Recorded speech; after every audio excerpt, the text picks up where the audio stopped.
करिए।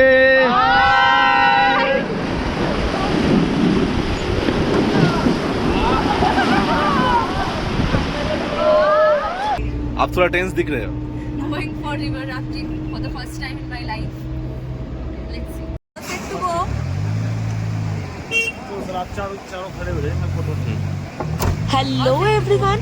তো ভিডিওটার শুরুটা দেখে তোমরা বুঝতেই পেরেছো যে এটা একটা খুব খুব খুব এক্সাইটিং ভিডিও। হ্যাঁ, আমার লাইফের ফার্স্ট টাইম রিভার রাফটিং এক্সপিরিয়েন্সের ভিডিও। সো আমার ফার্স্ট টাইম রিভার রাফটিংয়ের এক্সপিরিয়েন্স কেমন ছিল, কত টাকা খরচা পড়েছে, সবাই করতে পারবে কি না, এছাড়া কোথায় আমরা এই রিভার রাফটিংটা করেছিলাম, সব কিন্তু ইনফরমেশন তোমাদেরকে আমি এই ভিডিওতে দিতে চলেছি। তো ভিডিওটা কিন্তু শেষ অবধি অবশ্যই দেখো। তো কিছুদিন আগেই আমি হিমাচল প্রদেশ ঘুরতে গিয়েছিলাম, মানে সিমলা, কুলু, কাসল, মানালি। সো কুলু ভ্যালি হয়ে যখন আমরা কাসল যাচ্ছিলাম, ঠিক কাসলের মেন রোডের থেকে একটুখানি আগেই তোমরা দেখতে পাবে যে অনেক কাউন্টার্স করা আছে ফর রিভার রাফটিং। আমার মনে হয় তোমরা যদি রিভার রাফটিং করতে চাও হিমাচল প্রদেশে, তাহলে মানালির থেকেও এই জায়গাটায় মানে কাসলের মেন রোডের আগে যে রিভার রাফটিং পয়েন্টগুলো রয়েছে সেখানে কিন্তু তোমরা ট্রাই করতে পারো, বিকজ এখানে কিন্তু ডিস্টেন্সটা অনেকটা থাকে আর সব সময় প্রায় মানে বেশিরভাগ টাইমেই কিন্তু জলের স্রোত এরকমই সুন্দর থাকে। হ্যাঁ, রিভার রাফটিংয়ের জন্য কিন্তু জলের স্রোত থাকাটা খুব খুব প্রয়োজনীয়, যাতে করে তোমরা কিন্তু এই এক্সপিরিয়েন্সটা আরও বেটারভাবে উপলব্ধি করতে পারবে। এবার প্রথমেই বলি যে যখনই তোমরা চিন্তা করবে যে রিভার রাফটিং করবে, তখনই সাথে কিন্তু কমফোর্টেবল জামা কাপড় রাখবে, আর আলাদা করে এক সেট জামা কাপড় কিন্তু অবশ্যই নিয়ে যাবে। তার কারণ রিভার রাফটিংয়ের জন্য তোমাদের জামা কাপড়গুলো কিন্তু ভিজে যাবে যেগুলো তোমরা পরেছিলে। তো যেখানে তোমরা মানে যেই কাউন্টারে তোমরা রিভার রাফটিংয়ের জন্য টিকিট কাটবে, সেখানেই তোমরা চেঞ্জিং রুম পেয়ে যাবে, ওয়াশরুম পেয়ে যাবে। সো জামা কাপড় চেঞ্জ করা নিয়ে কোনো দিনই কোনো ট্রাভেলে কিন্তু তোমাদের পড়তে হবে না, কিন্তু অলওয়েজ এক সেট জামা কাপড় নিজেদের সাথে ক্যারি করবে। ওকে, সো কাউন্টার থেকে রাফটিংয়ের জন্য বুকিং করে নেওয়ার পর, যেই কাউন্টার থেকে তোমরা বুকিং করেছো সেখান থেকেই একটা 4 হুইলারে করে তোমাদেরকে রাফটিং পয়েন্টটায় নিয়ে যাবে, মানে যেখানে তোমরা এই বোটটা পাবে, ইনস্ট্রাক্টরস পাবে, আর সাথেই লাইফ জ্যাকেট আর ক্যাপটাও কিন্তু পাবে। সব কিছু কিন্তু অ্যাডজাস্টেবল, তোমাদের বডির সাথে যে ইনস্ট্রাক্টররা থাকবে তারা খুব সুন্দর করে কিন্তু অ্যাডজাস্ট করে সব কিছু জিনিস তোমাদেরকে পরিয়ে দেবে। ওকে, সো ফার্স্টেই বলি যে এই রিভারটার নাম হচ্ছে বিস রিভার। তো বিস রিভারের ওপরে হচ্ছিল এই রিভার রাফটিংটা। তো ফার্স্টে ভিডিওতে দেখলে যে আমি যে চাপ্পু চালাচ্ছিলাম, মানে বাংলায় যেটাকে আমরা বলি দাঁড়, তো সেটা কিন্তু তোমাদেরকে ফার্স্টেই যিনি গাইড থাকবেন তিনি ভালোভাবে বুঝিয়ে দেবেন যে ওটাকে কিভাবে তোমরা ইউজ করবে। তো সেরকমভাবেই তোমরা ইউজ করতে পারো চাইলে, আদারওয়াইজ নাও ইউজ করতে পারো।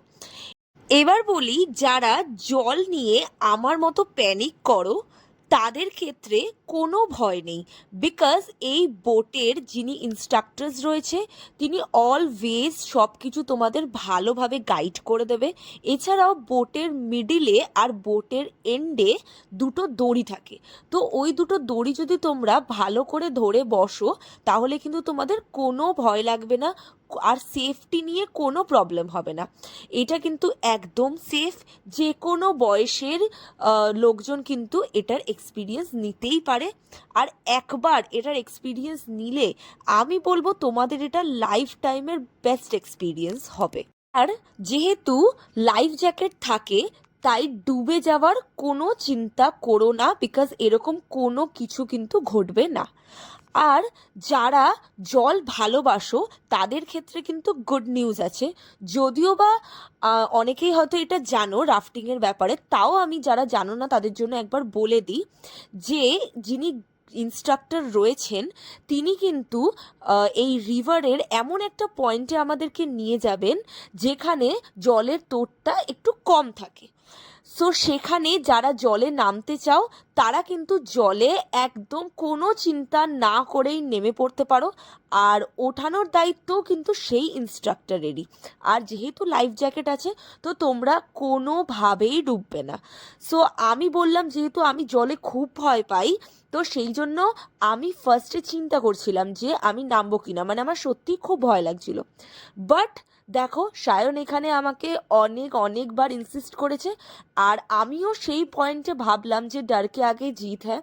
তো এইটা ভেবে কিন্তু আমি জলে ঝাঁপ দিয়ে দিয়েছিলাম। অ্যান্ড আমি বলবো আমার লাইফের বেস্ট এক্সপিরিয়েন্স যখন আমি জলে নামলাম। মানে আমার জলের মধ্যে মানে ওপর থেকে যে ভয় ছিল সেটা পুরো যেন মনে হচ্ছিল ওয়াশ আউট হয়ে গেছে। মানে এত ভালো লেগেছে আমার এই রাফটিংটার এই পয়েন্টটায়। আচ্ছা, তো এবার হয়তো তোমরা অনেকেই জানতে চাইছো যে টাকার ব্যাপারটা। তো চলো আমি এবার টাকার ব্যাপারটায় আসি। তো এখানে কিন্তু প্রাইসিংটা 3 ধরনের মানে টাইমিংয়ের ওপর ডিপেন্ড করছে। মানে হাফ অ্যান আওয়ার, 45 মিনিটস আর 1 আওয়ার। তো আধ ঘন্টাটা হয়তো অনেকটাই কম, বাট 45 মিনিটস আর 1 ঘন্টার মধ্যে কিন্তু খুব একটা কোনো তফাৎ নেই। সো 45 মিনিটসটাই তাই আমরা বুক করেছিলাম। আধ ঘন্টার জন্য রাফটিংটার প্রাইসিং পড়বে 4500, 45 মিনিটসের জন্য প্রাইসিং পড়বে 5500, অ্যান্ড 1 ঘন্টার জন্য প্রাইসিং পড়বে হচ্ছে 6000। তো এটা কিন্তু ভ্যারি করে সিজনের ওপর। আমাদের এই প্রাইসিং লেগেছিল, তাই আমি তোমাদের সাথে শেয়ার করলাম।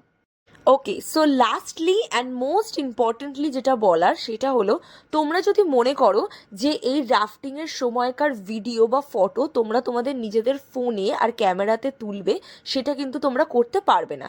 বিকজ রাফটিংয়ের আগেই ওরা তোমাদের ফোন বা ক্যামেরা নিজেদের কাছে জমা নিয়ে নেবে, কারণ রাফটিংয়ের সময় ওরা তোমাদের নিজস্ব কোনো ক্যামেরা বা ফোন কিন্তু অ্যালাউ করবে না। তাই ফটো আর ভিডিওর জন্য তোমাদের যে ইনস্ট্রাক্টর থাকবে তিনি যে ক্যাপটা পরে আছেন সেখানে ওদের গোপ্রো ক্যামেরা লাগানো রয়েছে। তোমরা চাইলে সেই ক্যামেরা ইউজ করে নিজেদের ভিডিও বানাতে পারো, ফটো তুলতে পারো। ইনস্ট্রাক্টর কিন্তু খুব সুন্দরভাবে তোমাদের পোজ বলে দিয়ে ফটোও তুলিয়ে দেবে, অ্যান্ড ভিডিও খুব সুন্দরভাবেই করে দেবে, যেটা তোমরা দেখতে পাচ্ছ অলরেডি।